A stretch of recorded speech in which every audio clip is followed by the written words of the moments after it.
Hello everyone. आप सभी लोगों का आपके अपने इस यूट्यूब चैनल पर स्वागत है। देखो, अब हम लोग बात करते हैं graph of fractional part function ना, एफपीएफ। मैंने आपको लास्ट वीडियो में भी बताया था इसके बारे में थोड़ा सा, ये है ना। और हालांकि ये जो कंटेंट बताया हुआ है ये तो लास्ट वीडियो से भी प्रीवियस वीडियो का ही है ना। और ये जो है ये अब हमारा आज का टॉपिक है। देखो ध्यान से क्या है इसके बारे में थोड़ा सा स्टडी करते हैं। देखो क्या है ये। तो graph of fractional part function क्या होता है, ये इस तरीके से कि ये एक वाई एक्सिस हो गया। और एक बार याद दिला दूं मैं कि फ्रैक्शनल पार्ट फंक्शन जो होता है उसे इस तरीके से कर्ली ब्रैकेट में हम जो है वो शो करते हैं। ये याद रखना है आपको कि जैसे मान लीजिए अगर ये आ जाए y बिलोंग्स टू, वो x belongs to close bracket 0 से 1, है ना। तो इसे फाइंड कैसे किया जाता है, ऐसे तो सिंबलाइज किया जाता है। और फाइंड कैसे किया जाता है, x में से इसी फंक्शन का ग्रेटेस्ट इंटीजर फंक्शन को सब्ट्रैक्ट कर देंगे। ठीक है। तो 0 क्लोज और 1 ओपन, तो इसके लिए तो x ही हो जाएगा, क्योंकि इसका अगर आपको ग्रेटेस्ट इंटीजर फंक्शन निकालना है तो 0 का तो 0 ही होता है ना, x। फिर इसके लिए क्या हो जाएगा, x-1। अब ये x-1 कैसे आया, देखो ध्यान से। ये x, अब ये यहाँ पर क्लोज गया है 1, क्लोज गया है 1। तो इस 1 को यहाँ जब आप रखोगे तो 1 का ग्रेटेस्ट इंटीजर फंक्शन क्या होता है, 1 ही होता है ना। ये हो गया। अच्छा, इसमें क्या हो जाएगा, y इक्वल टू, इसमें देखो ध्यान से, ये कितना हो जाएगा x-2। यहाँ से लेकर और यहाँ तक में कोई भी वैल्यू रखो तो आपको ये y इक्वल टू x-2 में कोई भी वैल्यू रखो यहाँ पर, आपको वो वैल्यू 2 से 3 के बीच में मिलेगी। क्यों? क्योंकि अभी धीरे धीरे भी आपको एक एक चीज़ समझ में आएगी।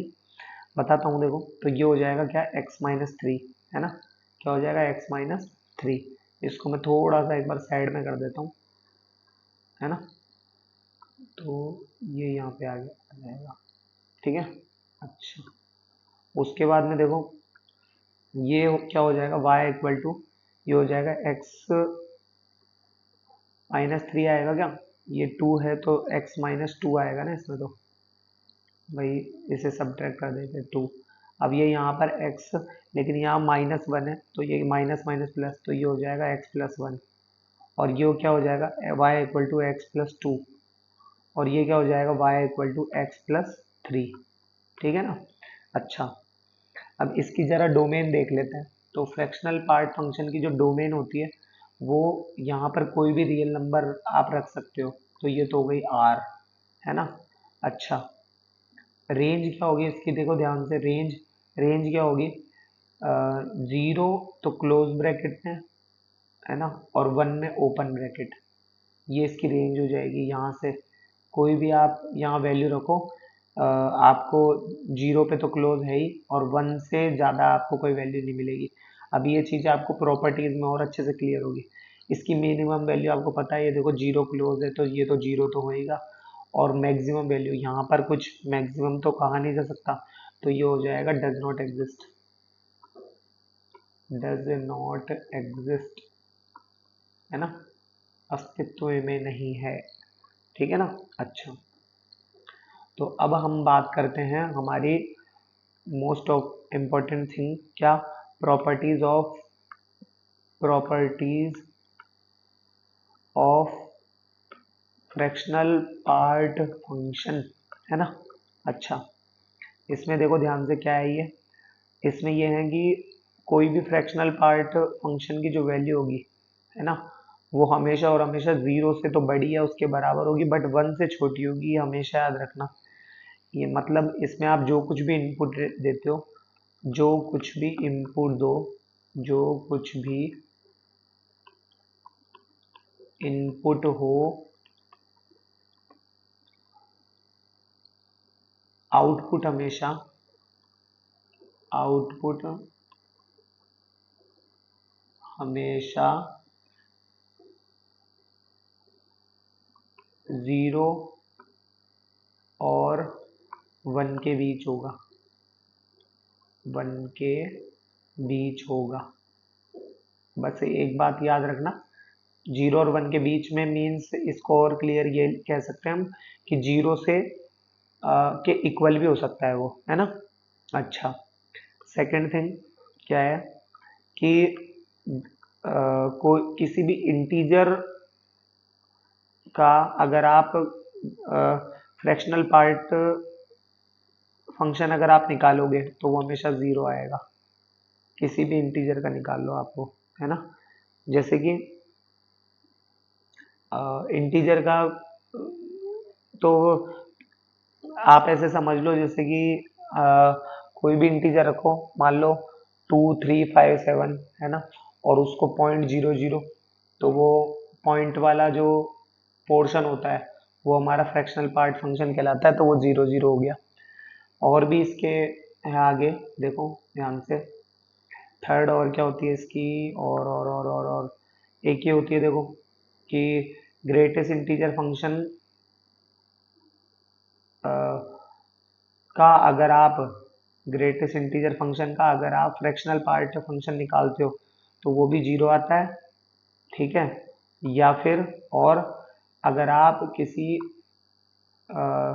फ्रैक्शनल पार्ट फंक्शन का अगर आप ग्रेटेस्ट इंटीजर फंक्शन निकालते हो तो वो भी जीरो आएगा, ठीक है, वो भी जीरो आएगा। यानी देखो, एग्जाम्पल के तौर पर बताता हूँ, जैसे कि ये देखो एग्जाम्पल के तौर पर कोई भी ये ग्रेटेस्ट पार्ट फंक्शन है, ठीक है। अब उसको किस तरीके से इसने लिखा है ये देखो, मैं क्या बता रहा हूँ। ये तो हो गया ग्रेटेस्ट पार्ट फंक्शन, ये हो गया आपका क्या, फ्रैक्शनल पार्ट फंक्शन, है ना। इसकी जो वैल्यू होगी आपको ये तो पता ही है, इसकी जो वैल्यू होगी वो जीरो से बड़ी, मतलब यहाँ पर कोई भी नंबर होगा, है ना, और वो नंबर वन से छोटा होगा, है ना, जीरो और वन के बीच में होता है ना। अब और उसका आपको पता करना है ग्रेटेस्ट इंटीजर फंक्शन, तो जाहिर सी बात है ये वैल्यू जो होगी, यानी ये पता करना है ना इसका, तो उस नंबर के लेफ्ट साइड में तो जीरो ही होगा, है ना। तो वो क्या होगा, जीरो होगा, उसकी वैल्यू, उसका ग्रेटेस्ट इंटीजर फंक्शन जीरो ही होगा। जैसे मान लो यहाँ पर कोई भी नंबर आया 0.23457 कुछ भी आया, तो वो जीरो पॉइंट समथिंग, तो उसका ग्रेटेस्ट इंटीजर फंक्शन जीरो ही होगा, राइट। अच्छा, उसके बाद हम आगे बात करते हैं, देखो उसके बाद क्या है, फोर्थ नंबर पे क्या है, फोर्थ नंबर पे है एक्स का प्लस माइनस करो किसी भी इंटीजर के साथ, और उसका अगर आप फ्रैक्शनल पार्ट फंक्शन निकालते हो तो वो एक्स ही होगा। देखो एक बात यहाँ गौर करने वाली है कि ग्रेटेस्ट इंटीजर फंक्शन में तो उसको हम बाहर निकालते थे और बचे हुए पे ग्रेटेस्ट इंटीजर फंक्शन लगा देते थे, बट ये क्या कह रहा है, ये ऐसे कह रहा है भूल ही जाओ उस नंबर को ही, ठीक है। देखो क्या कह रहा हूँ मैं यहाँ पर, जैसे कि एग्जाम्पल के तौर पर मान लीजिए ये लिखा हुआ है 5.31 है, ठीक है। तो ये इसको आप 4 + 1.31 कह दोगे तो भी इस वन का कोई सेंस नहीं है, क्योंकि तो भी वन का ही आपको 1.31 का ही आपको ग्रेटेस्ट इंटीजर फंक्शन निकालना पड़ेगा, दैट इज 0.31, है ना। अगर आप इसको अगर आप ऐसे लिख दोगे कि 2 + 3.31, है ना, तो ये जो कह रहा है वो ध्यान से सुनो, ये कह रहा है ये जो नंबर है ना ये वाले इनको भूल ही जाओ, इस पर लगा दो बचे हुए पे, यानी 3.31, और 3.31 का ग्रेटेस्ट वो फ्रैक्शनल पार्ट फंक्शन क्या होगा आपको पता है, 0.31 ही होगा इसका तब भी, है ना। अच्छा, 5.31 पर आप डायरेक्ट भी अप्लाई कर सकते हो 5.31 पर, इसमें क्या होगा, इसमें ये होगा 5 + 0.31, और इसका आपको निकालना आता है वो क्या होगा 0.31 का, क्या होगा 0.31 ही होगा। तो इनका सबका जो फ्रैक्शन पार्ट फंक्शन है वो 0.31 ही होगा, है ना। तो क्या कोई फर्क पड़ा क्या इसके, नहीं पड़ा फर्क, है ना। अच्छा आगे देखो, फिफ्थ नंबर का क्या है, फिफ्थ नंबर का कह रहा है कि x का फ्रैक्शन पार्ट फंक्शन लो और उसमें -x को जोड़ दो, तो उसकी वैल्यू जीरो होगी, कब होगी, जब x बिलोंग्स टू इंटीजर, और इसकी वैल्यू 1 कब होगी, जब x does not belongs to integer. ये तो आपको धीरे धीरे क्वेश्चन से और अच्छे से क्लियर होगी ये चीज, है ना। उसके बाद में देखो 6 नंबर का क्या कह रहा है कि अगर आपको कोई सॉल्यूशन में, अगर आपको ग्रेटेस्ट इंटीजर फंक्शन, क्यों नाम आ रहा है यार ये बार बार, फ्रैक्शनल पार्ट फंक्शन की वैल्यू अगर आपको अल्फा दे रखी है, where alpha belongs to close bracket 0 to 1, है ना, टू ओपन ब्रैकेट 1, तो इसमें क्या होगा, जब कभी भी ऐसा होता है तो एक बात विशेष करके ध्यान रखना, यहाँ ये सॉल्व कैसे होगा, x equal to alpha plus n हो जाएगा, और वो एन है ना, वो कोई भी एनी इंटीजर होगा, एनी इंटीजर, ठीक है ना। अच्छा चलो आओ फिर इस पर बात करते हैं। देखो एग्जाम्पल के तौर पर, देखो जैसे कि मान लीजिए ये x का फ्रैक्शनल पार्ट फंक्शन मुझे 5/4 दे रखा है, तो ये तो 1 पॉइंट समथिंग होगा, और आपको एक बात पता है कि जो फ्रैक्शनल पार्ट फंक्शन है ना, उसकी वैल्यू 0 से बड़ी या उसके बराबर और 1 से छोटी होती है, तो ये तो 1 पॉइंट समथिंग है, तो ये तो नॉट पॉसिबल कंडीशन हो गई, ठीक है ना। अच्छा एक और लो, मान लीजिए x का फ्रैक्शनल पार्ट फंक्शन है 0, तो यहाँ पर x है ना, x वो कोई भी इंटीजर होगा, x क्या होगा, कोई भी इंटीजर होगा। अच्छा और अगर आपको मान लीजिए ये दे दो x का ग्रेटेस्ट वो, अरे यार फ्रैक्शनल पार्ट फंक्शन अगर -½ है, -½ है, तो ये जो वैल्यू है ये आपको पता होना चाहिए, ये भी नॉट पॉसिबल कंडीशन है। क्यों, क्योंकि ये इस सिनेरियो को फॉलो नहीं कर रही भाई, -½ कोई 0 और 1 के बीच में थोड़ी ना आता है, राइट।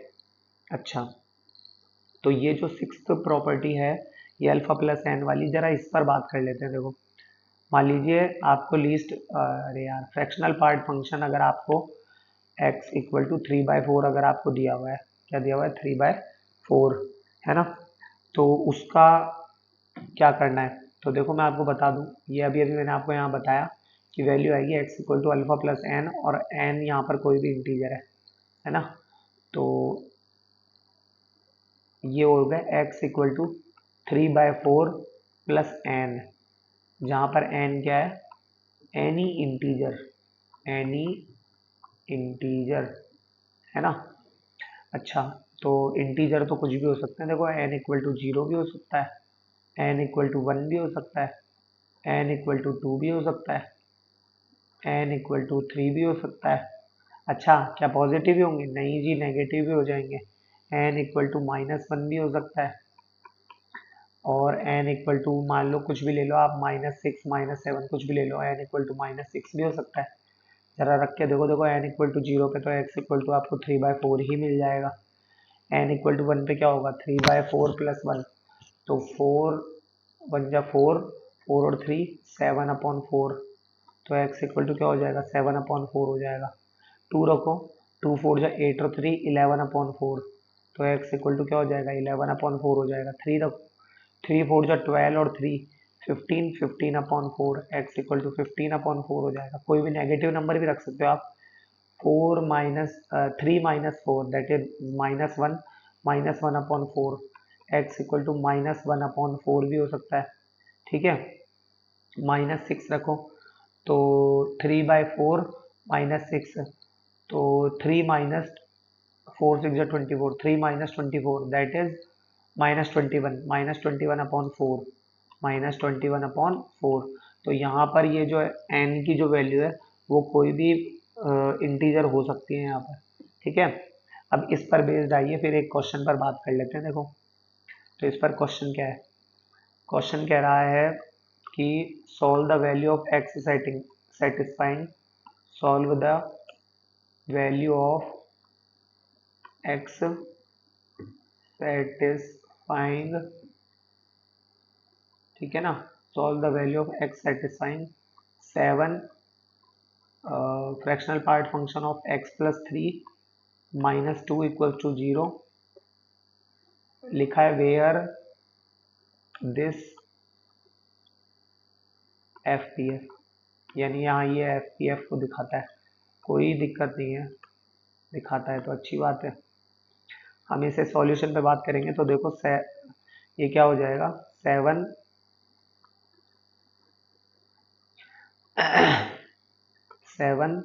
ये हो जाएगा x+3 इक्वल्स टू 2। तो ये क्या हो जाएगा, x+3 इक्वल टू कितना हो जाएगा, 2/7, है ना। और इसका आपको पता ही है कि इसमें जो भी कोई भी अगर x प्लस हो चाहे माइनस हो, कोई इंटीजर अगर आपको लिखा हुआ हो तो आपको बेसिकली इसका fractional part function of x ही कर देना है, इंटीजर को छोड़ देना है। तो यहाँ पर कितना हो जाएगा, x हो जाएगा इक्वल टू क्या हो गया, 2/7। और आपको पता है कि जब कभी भी ऐसा होता है तो x की वैल्यू कितना होगी, 2/7 प्लस n, वेयर n कोई भी इंटीजर हो सकता है, where n belongs to any integer, है ना। इस तरीके से होगा। अब जरा एक बहुत ही गजब का क्वेश्चन जिसको देख के शायद किडनी में दर्द हो जाए थोड़ा सा, है ना। नहीं हो, खैर चलो, किडनी वाला स्टोन जिसके है उसको पता है, मेरे नहीं है, बट जिसके है वो, ना ही भगवान कभी करे, बट जिसके होता है उसको ही पता होता है, बहुत तेज दर्द हो बताते हैं किडनी स्टोन का। खैर देखो, find domain of F of X where, दोनों का मिक्सअप है अब, है ना, where this and this denotes, है ना, this and this, DENOTES denotes FPF and GIF respectively, ठीक है ना। अच्छा चलो, तो ये इस टाइप के जो मैं आपको कह रहा था ना कि जेई एडवांस में इस टाइप के क्वेश्चन पूछता है, तो वो इनका मेन पता है क्या, इनका पेपर बनाने वालों की क्या स्ट्रेटजी होती है, इनकी पेपर बनाने वालों की ये स्ट्रेटजी होती है कि बच्चे को क्वेश्चन ज़्यादा टफ भले दो, या मान लो मैं कहूँ कि देखने में ज़्यादा डरावना होना चाहिए क्वेश्चन उसकी एक्चुअल औकात के। अभी बताता हूँ, देखो क्वेश्चन क्या है, फिर आपको खुद को लगेगा कि हाँ यार सर जी लग तो रहा है। देखो, F of x equal to 1 upon fractional part function of X plus X minus का, है ना, माइनस का -1, है ना, प्लस अंडर रूट ऑफ, ये हो गया अंडर रूट ऑफ क्या है, 1000x² माइनस 999x³ देखना ध्यान से, minus 990 greatest integer function of x का स्क्वायर माइनस 50x प्लस 60, है ना। बड़ा गजब का क्वेश्चन, है ना। तो बस मैं यहाँ पर आपको यही चीज़ बताना चाहूँगा कि एक तो ये हो गया, और एक IIT जेई में आया हुआ है, बहुत पहले आया हुआ है, हालांकि क्वेश्चन तो 1994 में आया है क्वेश्चन, तो वो जो वो भी लिख देता हूँ मैं यहाँ पर। ये 2 क्वेश्चन आप होमवर्क में ईमानदारी से ट्राई करना, ठीक है। फिर करते हैं आगे की बात। देखो क्या है क्वेश्चन, IIT जेई में 1994 में आया हुआ है क्वेश्चन, ठीक है ना। देखो क्या कह रहा है ये क्वेश्चन, ध्यान से। क्वेश्चन कह रहा है let fractional part function of x and greatest integer function of x denote the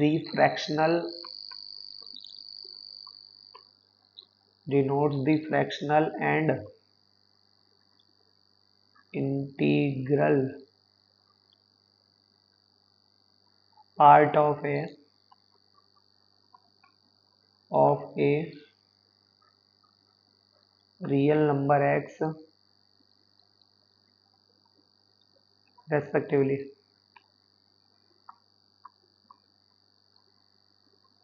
है ना। सॉल्व फोर और fractional part function of x equal to x plus greatest integer function of x. बस ये question आप कर लो और बस 2-4 रियासतें आपके नाम, कौन बनेगा करोड़पति है। चलो, नॉलेज के बनो पहले पति, बाद में बनना करोड़पति। अपने आप कहते हैं ना कि आप एक्सीलेंस के पीछे भागो, सक्सेस अपने आप आएगी। तो ये क्वेश्चन आप ईमानदारी से होमवर्क में करना। तब तक के लिए हम लोग फिर करते हैं नेक्स्ट वीडियो में, ठीक है। तब तक के लिए धन्यवाद।